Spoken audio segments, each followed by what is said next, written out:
اعوذ باللہ من الشیطان الرجیم بسم اللہ الرحمن الرحیم ان اللہ لا يستحی ان یضرب مثلا ما بعوضة فما فوقها فاما الذین آمنوا فیعلمون انہ الحق من ربهم وَأَمَّا الَّذِينَ كَفَرُوا فَيَقُولُونَ مَاذَا أَرَادَ اللَّهُ بِهَذَا مَثَلًا يُضِلُّ بِهِ كَثِيرًا وَيَهْدِي بِهِ كَثِيرًا وَمَا يُضِلُّ بِهِ إِلَّا الْفَاسِقِينَ۔ ہاں اللہ تعالی اس سے ہرگز نہیں شرماتا کہ مچھر یا اس سے بھی کسی معمولی چیز کی مثال دے۔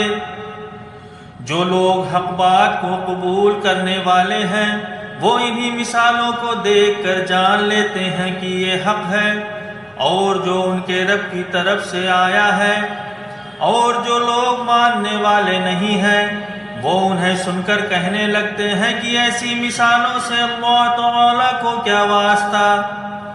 اس طرح اللہ تعالیٰ ایک ہی بات سے بہتوں کو گمراہی میں ڈال دیتا ہے اور بہتوں کو سیدھا راستہ دکھا دیتا ہے، اور گمراہی میں وہ انہی کو ڈالتا ہے جو فاسق ہیں۔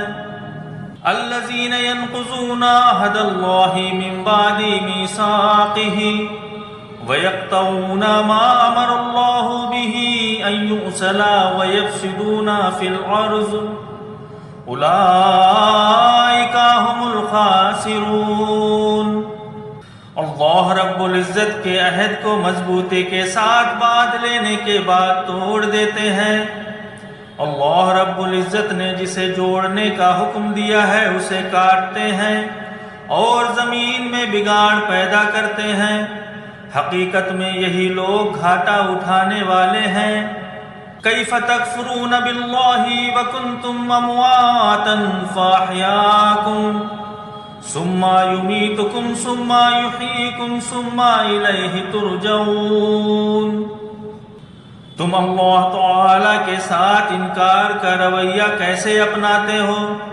حالانکہ تم بے جان تھے، اس نے تم کو زندگی دی، پھر وہی تمہیں موت دے گا، پھر تمہیں دوبارہ زندگی دے گا، پھر اسی کی طرف تمہیں پلٹ کر جانا ہے۔